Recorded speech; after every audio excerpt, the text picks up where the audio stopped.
All right, hi guys. Hi. I know that I kind of let a lot of people down by not ever holding up my end of the bargain with the whole YouTube channel idea.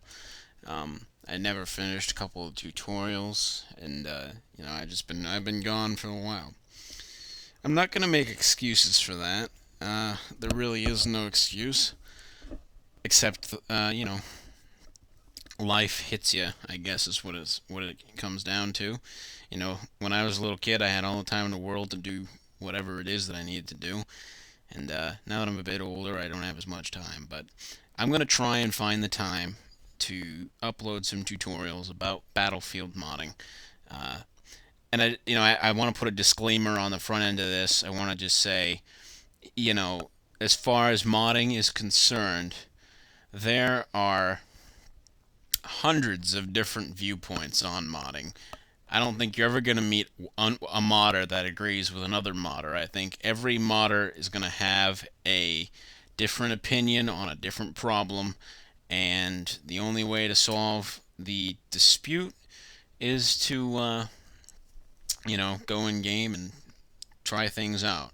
So, I mean, I'm not going to sit here and I'm going to say that everything I say in these tutorials is correct, because I know for a fact that not 100% of everything I say is going to be correct, because honestly, I'm a bit rusty. I haven't modded for a few months now, and, some of my memory is going to slip, and, I'll do my best to correct myself, but, you know, everybody has their methods. I think as you mod, you get your own methods to a point where you have your specific way of doing things.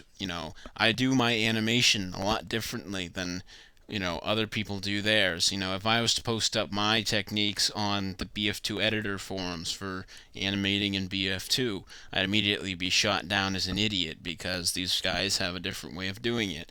Um, I'm not going to say that they're right or I'm right. In my opinion, neither of us are right. I think it's just a matter of how you want to do things. Everybody has their own methods of 3D modeling. Some people are more adept at it than others. I mean, I'm certainly not the best at 3D modeling. I know a couple of the I know some of the tools, and if I spend enough time, I can get a model that looks good. But I'm going to admit that there are things in 3ds Max which I simply have no clue how to do.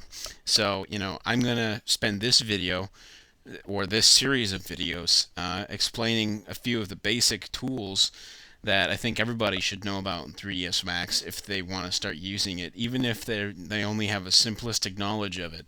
You know, Modding Battlefield can be very simplistic as long as you know what you're looking for. So I'm just going to go ahead and start up my 3ds Max here. I got a few conversations going on. I don't know what happened to one of them. She stopped talking. I don't know. Maybe she got sick of me. That usually happens. Anyways, so while my Autodesk is starting up here, I'm going to go over in these series of videos about the basic things about 3ds Max that everybody should know right off the bat. We're not going to really go into a bunch of big details in any of the layouts or anything like that at the moment. I'm just going to go through the basic tools. I might have to use Google a couple of times to help me remember because, again, it has been a long time since I've done any of this stuff. But I'm going to try to explain at least the primary toolbar and the animation toolbar and the tools that are at the bottom right of the screen to the best of my ability. So bear with me for however many minutes this series takes, and this will be the first video that I'll be uploading. And the second series I think is going to be a simple overlook of the editable poly rollout. All right, let's get started. So we've just opened up 3ds Max.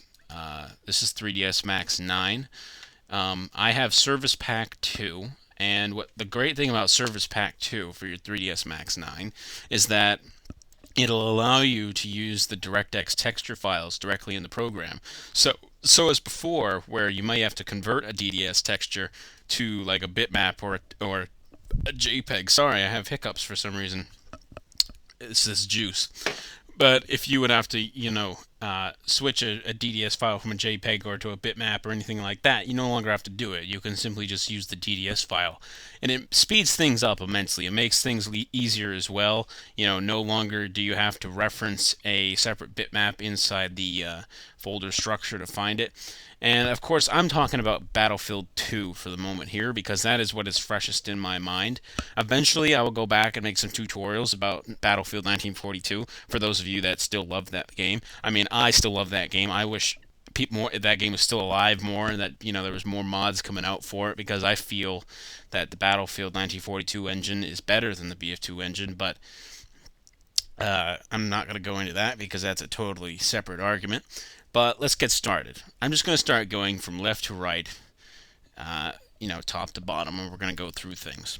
The first thing I want to discuss is the different ways to reset 3ds Max. Now, when you're doing things in 3ds Max, you're going to end up changing some settings sometimes. You're going to end up changing parameters in the scene. You're going to end up changing the time scale of the animation bar. You're going to end up doing things that, if you don't properly reset the program, when you go to make a new project, let's say you got done with one project and you wanted to go and make another one, well, if you don't reset the program properly, you're going to have some problems. So I just got a box here, and there's two ways that you can reset 3ds Max. And the first way is File New. Now, what File New does is self-explanatory. It creates a brand new... One sec. Oh, sorry. My TV is on in the other room. Anyways, it creates a brand new 3ds Max scene. So if I hit, do you want to say, and it asks you if you want to save your changes, and you can do that. If I hit no here, and when the new scene dialog comes up, it'll give me three options.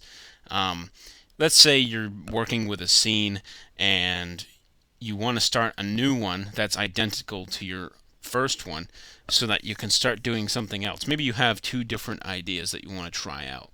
Well, they allow you to do that. They allow you to keep the objects and the hierarchy. The hierarchy, I'll explain what that is later. It allows you to keep the objects, if you just hit keep objects, it will get rid of the hierarchy, which means all links, all constraints, because you can bind one object to another. So all of that will be gone. And the last one is New All, which will get rid of everything, and you can start off fresh in a new scene. Now, the biggest problem with File New is that it doesn't reset any settings. So, for instance, if I was to change some big setting, let's say I had a box here, okay, and I wanted to view that box in a wireframe mode. If I wanted to delete that box, okay, so now everything I draw in perspective is in wireframe mode. If I go new and I start a new scene, that hasn't changed at all. Everything is still in wireframe mode. Now, the alternate way to start a new scene in 3ds Max is reset. And reset is just what it sounds like. It takes the program and resets it to its default settings. So if I hit reset here, it's going to ask me basically the same things. And it says, do you really want to reset? Because, again, it's going to reset all the settings you had previously. Now, I find this to be better than File New because, for me, when I do animation, I change a lot of settings in the program.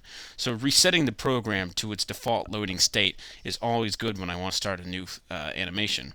So now, when I go to make that box, you'll notice that it's no longer in wireframe mode, and it's back to its original configuration. This is crucial for making different things in 3ds Max.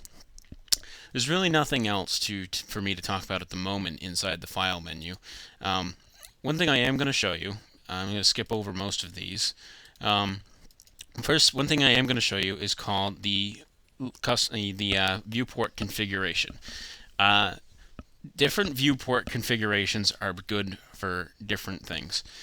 If you go to Customize and you go down to Viewport Configuration, you're going to see this pop-up box. Now, this pop-up box, the first tab is for the highlighted viewport, and these boxes here, these gray boxes, are viewports. and you can change different things. I'll show you a shortcut to that though in a minute.